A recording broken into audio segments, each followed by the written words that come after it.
Iningatan niya ito sa kanyang puso. Pagpalang araw ng Sabado kapanalig, kapistahan ngayon ng kalinis-linisang puso ni Maria. Happy Feast Day po sa lahat ng namimintuho sa Immaculate Heart of Mary.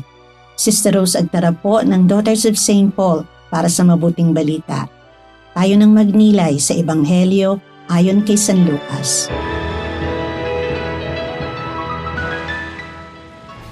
Pumupunta taon-taon sa Jerusalem ang mga magulang ni Jesus para sa piyesta ng Paskwa. Kaya't nang mag-12 taon na siya, umahon sila tulad ng nakaugalian para sa pagdiriwang. Subalit nang umuwi na sila pagkatapos ng mga araw ng piyesta, naiwan sa Jerusalem ang batang si Jesus nang hindi namamalayan ng kanyang mga magulang. Sa pag-aakalang kasama siya ng iba pang mga kasamahan, maghapon silang nakipaglakbay. At noon nila hinanap ang bata sa mga kamag-anakan nila, mga kakilala. Nang hindi nila siya matagpuan, bumalik sila sa Jerusalem sa paghahanap sa kanya. At sa 3 araw, natagpuan nila siya sa templo, nakaupong kasama ng mga guro at nakikinig at nagtatanong sa kanila. At namangha sa kanyang talino at mga sagot ang mga nakarinig sa kanya.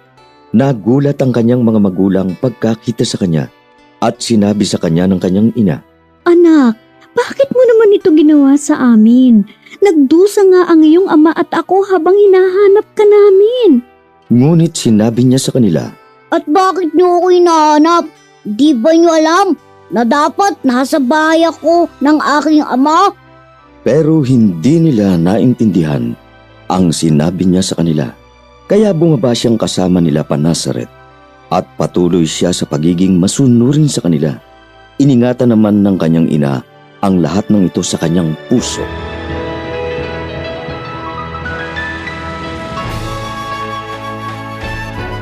Mga kapanalig, sa ating pagbasa ngayon, nakita natin ang batang si Jesus na nanatili sa templo habang hinahanap siya nina Maria at Jose. Sa unang tingin, tila ito'y simpleng pangyayari ng pagkawala. Ngunit sa mas malalim na pagninilay, ipinapakita nito ang pagkakakilanlan ni Jesus at ang kanyang misyon. Ang maging abala sa gawain ng kanyang ama. Tulad ni Maria, hindi niya lubos na naunawaan ang nangyari. Ngunit, iningatan niya ito sa kanyang puso. Paanyaya ito sa atin na magtiwala kahit hindi natin agad nauunawaan ang plano ng Diyos. Kumikilos siya sa ating buhay. Makikita rin natin ang kagandahan ng pagsunod ni Jesus nang siya'y bumalik sa Nazaret at pasakop kina Maria at Jose. Ang tunay na pagmamahal ay hindi lamang nasusukat sa paghahanap ng sariling landas, kundi sa pagpapakumbabang pagsunod at paggalang sa pamilya. Sa ating paglago, mahalagang matutunan nating balansehin ang ating personal na tawag at ang ating tungkulin sa ating pamilya. Sa huli, inaanyayahan tayo ng ebanghelyong ito na hanapin si Jesus, hindi sa malayong lugar, kundi sa mga bagay na may kinalaman sa Diyos, sa panalangin, sa simbahan, at sa ating puso. Manalangin tayo. Panginoong Jesus, turuan mo akong hanapin ka sa gitna ng aking araw-araw na buhay. Bigyan mo po ako ng pusong marunong magtiwala, lalo na sa mga bagay na hindi ko naunawaan. Tulungan mo akong igalang at mahalin ang aking pamilya, komunidad, at maging masunurin sa iyong kalooban. Amen.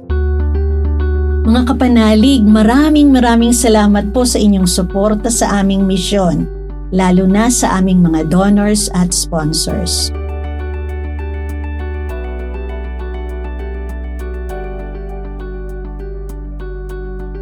Subscribe, like, share, and follow po lines sa aming social media accounts. Patuloy po kaming humihingi ng inyong tulong upang maipagpatuloy ang programang ito. Maaari po ninyong ipadala ang inyong love offerings at donasyon sa aming donations channels.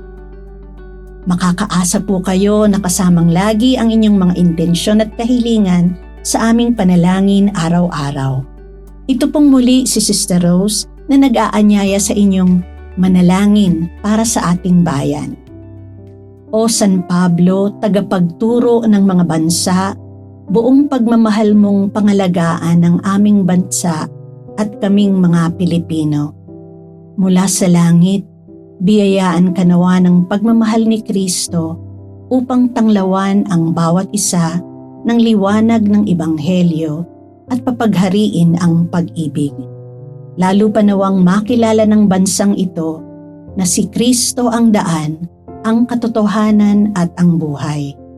Magningning nawa ito sa harap ng mundo at hangarin nila tuwina ang kaharian ng Diyos at ang kanyang katarungan. O banal na apostol, liwanagan, aliwin at pagpalain kaming lahat. Amen.